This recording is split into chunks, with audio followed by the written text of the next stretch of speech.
ମୁଁ ଆଜି ବୁଟ ଡାଲି ପାଳଙ୍ଗ ଶାଗ ଆଳୁ ତରକାରୀ ବନେଇବି। ଆପଣ ଏହି ତରକାରୀ ତ ବହୁତ ଥର ପ୍ରସ୍ତୁତ କରି ଖାଇଥିବେ। ମୁଁ କିନ୍ତୁ ଆଜି ଆପଣମାନଙ୍କ ପାଇଁ ଆକୁ ଏକଦମ ନୂଆ ଶୈଳୀରେ ବନେଇବି।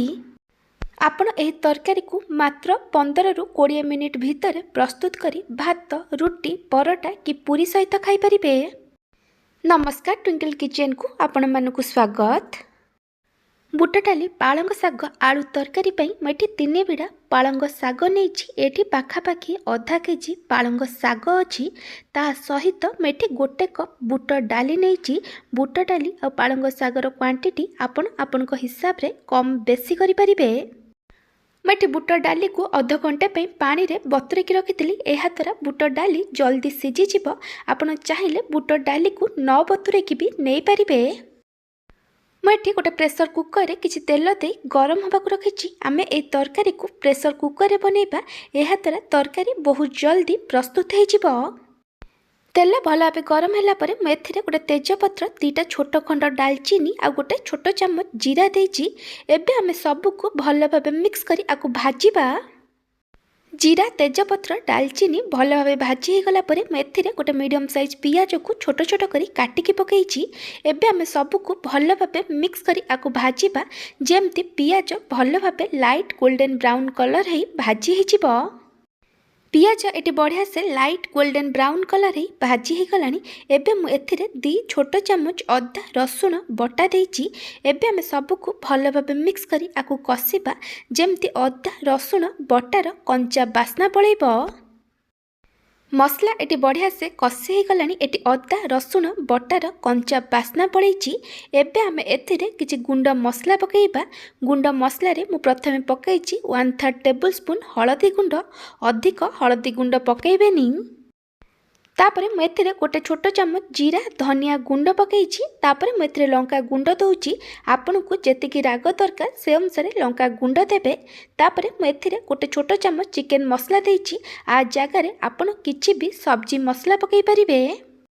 ଏବେ ଆମେ ଏଥିରେ 3ରୁ 4 ଛୋଟ ଚାମଚ ପାଣି ଦେଇ ମସଲାକୁ କଷିବା, ଯେମିତି ଗୁଣ୍ଡ ମସଲାର କଞ୍ଚା ବାସ୍ନା ପଳେଇବ ଆଉ ମସଲାରୁ ତେଲ ଛାଡ଼ିବା ଆରମ୍ଭ କରିବ। ମସଲା ଏଠି ବଢ଼ିଆ ସେ କଷି ହୋଇଯାଇଛି। ଦେଖିପାରୁଥିବେ ଏଠି ମସଲାରୁ ତେଲ ଛାଡ଼ିବା ଆରମ୍ଭ କଲାଣି। ଏବେ ଆମେ ଏଥିରେ ଟମାଟୋ ଦେବା। ମୁଁ ଏଠି ଗୋଟେ ମିଡ଼ିୟମ୍ ସାଇଜ୍ ଟମାଟୋକୁ ଛୋଟ ଛୋଟ କରି କାଟିକି ଦେଇଛି। ତାପରେ ମୁଁ ଏଥିରେ ଗୋଟେ ପିଞ୍ଚ ଲୁଣ ପକାଇଛି। ଏଠି ଲୁଣ ପକାଇବା ଦ୍ୱାରା ଟମାଟୋ ଜଲ୍ଦି ସିଝିଯିବ। ଏବେ ଆମେ ସବୁକୁ ଭଲ ଭାବେ ମିକ୍ସ କରି 1ରୁ 2 ମିନିଟ୍ ପର୍ଯ୍ୟନ୍ତ କୁକ୍ କରିବା, ଯେମିତି ଟମାଟୋ ଭଲ ଭାବେ ସିଝିଯିବ। ଆପଣ ଚାହିଁଲେ ଆକୁ କଭର କରି 1ରୁ 2 ମିନିଟ୍ ପର୍ଯ୍ୟନ୍ତ କୁକ୍ କରିପାରିବେ। 1ରୁ 2 ମିନିଟ୍ ପରେ ମୁଁ ଏଠି ଆପଣଙ୍କୁ ଦେଖାଇ ଦେଉଛି ଟମାଟୋ ଏଠି ବଢ଼ିଆ ସେ ସିଝି ଯାଇଛି। ଏବେ ଆମେ ଏଥିରେ ଆଳୁ ଆଉ ବତୁରେଇକି ରଖିଥିବା ବୁଟ ଡାଲିକି ଦେବା। ମୁଁ ଏଠି 2ଟା ମିଡ଼ିୟମ୍ ସାଇଜ୍ ଆଳୁର ଉପର ଚୋପାକୁ ଛଡ଼େଇଲା ପରେ ମୁଁ ଏଠି ଆଳୁକୁ ଟିକେ ବଡ଼ ବଡ଼ ଖଣ୍ଡ କରି କାଟିକି ନେଇଛି। ଆଳୁର କ୍ୱାଣ୍ଟିଟି ଆପଣ ଆପଣଙ୍କ ହିସାବରେ କମ୍ ବେଶୀ କରିପାରିବେ। ଆଳୁ ଏଠି ଅପସନାଲ୍ ଅଛି। ଆଳୁକୁ ଟିକେ ବଡ଼ ବଡ଼ ଖଣ୍ଡ କରି କାଟିକି ପକାଇବେ। ଆଳୁକୁ ବେଶୀ ଛୋଟ କରି କାଟିକି ପକାଇବେନି। ତାପରେ ମୁଁ ଏଥିରେ ବତୁରେଇକି ରଖିଥିବା ବୁଟ ଡାଲିକୁ ପାଣିରେ 2ରୁ 3 ଥର ଧୋଇଲା ପରେ ପାଣିରୁ ଛାଣିକି ଦେଇଛି। ଏବେ ଆମେ ସବୁକୁ ଭଲ ଭାବେ ମିକ୍ସ କରି ଆଳୁ ଆଉ ବୁଟ ଡାଲିକୁ ମସଲା ସହିତ 1ରୁ 2 ମିନିଟ୍ ପର୍ଯ୍ୟନ୍ତ କଷିବା। ଏଠି 1ରୁ 2 ମିନିଟ୍ ହୋଇଗଲାଣି। ବେଶୀ ସମୟ କଷିବା ଦରକାର ନାହିଁ। ଏଥିରେ ଏବେ ଆମେ ପାଣି ଦେବା। ଆପଣଙ୍କୁ ତରକାରୀର ଯେତିକି ଗ୍ରେଭି ଦରକାର ତାଠୁ ଟିକେ କମ୍ ପାଣି ଦେବେ, କାରଣ ଆମେ ଏଥିରେ ପାଳଙ୍ଗ ଶାଗ ଦେବା ଆଉ ପାଳଙ୍ଗ ଶାଗରୁ ପାଣି ବାହାରିବ। ତାପରେ ମୁଁ ଏଥିରେ ତରକାରୀ ପାଇଁ ଯେତିକି ଲୁଣ ଦରକାର ସେତିକି ଲୁଣ ପକାଇ ଦେଇଛି। ଏବେ ଆମେ ସବୁକୁ ଭଲ ଭାବେ ମିକ୍ସ କରିଦେବା ଆଉ ପ୍ରେସର କୁକରର ଲିଡ୍ ବନ୍ଦ କରି ହାଇ ଫ୍ଲେମ୍ରେ 1 ସିଟି ଆଉ ଲୋ ଫ୍ଲେମ୍ରେ 2ଟା ହୁଇସିଲ୍ ଆସିବା ପର୍ଯ୍ୟନ୍ତ ଆମେ ଆଳୁ ଆଉ ବୁଟ ଡାଲିକୁ ସିଝେଇବା। ବୁଟ ଡାଲି ଆଳୁ ସିଝୁଥିବା ଭିତରେ ଚାଲନ୍ତୁ ଏବେ ଆମେ ପାଳଙ୍ଗ ଶାଗକୁ ବାଛିକି କାଟିକି ନେଇଯିବା। ମୁଁ ଏଠି ପାଳଙ୍ଗ ଶାଗକୁ ଭଲ ଭାବେ ବାଛିଲା ପରେ ପାଣିରେ 3ରୁ 4 ଥର ଧୋଇକି ନେଇଯାଇଛି। ଏବେ ଆମେ ପାଳଙ୍ଗ ଶାଗକୁ ଛୋଟ ଛୋଟ କରି କାଟିକି ନେଇଯିବା। ପାଳଙ୍ଗ ଶାଗକୁ କାଟିବା ପୂର୍ବରୁ ଆପଣ ପାଳଙ୍ଗ ଶାଗକୁ ଗୋଟା ଭଲ ଭାବେ ଧୋଇକି ନେବେ, କାରଣ ପାଳଙ୍ଗ ଶାଗରେ ବହୁତ ବାଲି ଆଉ ମାଟି ଥାଏ। ମୁଁ ଏଠି ସବୁ ପାଳଙ୍ଗ ଶାଗକୁ କାଟିକି ନେଇଯାଇଛି। ମୁଁ ଆପଣଙ୍କୁ ଗୋଟେ ଛୋଟ ରିକ୍ୱେଷ୍ଟ କରୁଛି, ଯଦି ଆପଣଙ୍କୁ ଏହି ରେସିପି ଭଲ ଲାଗିବ ତାହାକୁ ଲାଇକ୍ କରିବେ, ଆପଣଙ୍କ ସାଙ୍ଗମାନଙ୍କ ସହିତ ସେୟାର କରିବେ। ଯଦି ଏପର୍ଯ୍ୟନ୍ତ ମୋ ଚ୍ୟାନେଲକୁ ସବସ୍କ୍ରାଇବ୍ କରିନାହାନ୍ତି ତାହେଲେ ସବସ୍କ୍ରାଇବ୍ କରିବାକୁ ଜମାରୁ ଭୁଲିବେନି। ପାଖରେ ଥିବା ବେଲ୍ ଆଇକନ୍ରେ ଅଲ୍ ନୋଟିଫିକେସନ୍ରେ କ୍ଲିକ୍ କରିବେ। ଏହାଦ୍ୱାରା ମୋ ଯେଉଁ ଭିଡ଼ିଓ ଆସିବ ଆପଣ ପ୍ରଥମେ ଦେଖିପାରିବେ। ଯଦି ଫେସବୁକ୍ କି ଇନଷ୍ଟାଗ୍ରାମରେ ଦେଖୁଛନ୍ତି ତାହେଲେ ଫଲୋ କରିବାକୁ ଜମାରୁ ଭୁଲିବେନି।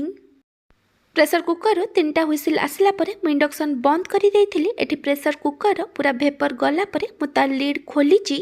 मु एठी आपन को देखै दउची, देखि परथबे बुट डाली एठी बढ़िया से सिझी जाइची, किंतु गोटा गोटा अछि।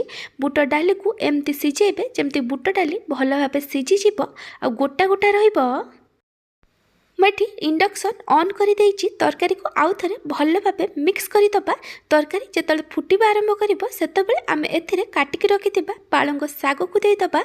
तापरे मु एथिरे स्वाद अनुसार लूण पकाउची। पालंग साग पई जेतिकी लूण दरकार सेतिकी लूण पकाइची, कारण तरकारी रे आमे ऑलरेडी लूण पकाइचे। एबे आमे कवर करी साग को हाई फ्लेम रे 1 ରୁ 2 मिनिट पर्यंत कुक करिबा, जेमती साग टिके नरम होई जिवो। मेठी प्रेशर कुकर लीड बंद करिनी। 1 ରୁ 2 मिनिट पर मेठी घोड़णी काढ़ी देइची। देखि पारथिबे साग एठी टिके नरम होई जाइची। एबे आमे सबु को आउ थरे भल भाबे मिक्स करि दबा। एबे आमे को लो टू मीडियम फ्लेम रे 4 ରୁ 5 मिनिट पर्यंत कुक करिबा, जेमती साग भल भाबे सिझी जिवो। आपण चाहिले आकु कवर करी 4 ରୁ 5 मिनिट पर्यंत कुक करि परिबे।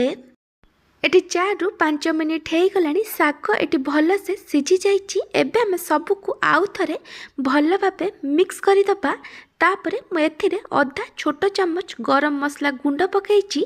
अधिक गरम मसला गुंड पकाइबा दरकार नहीं।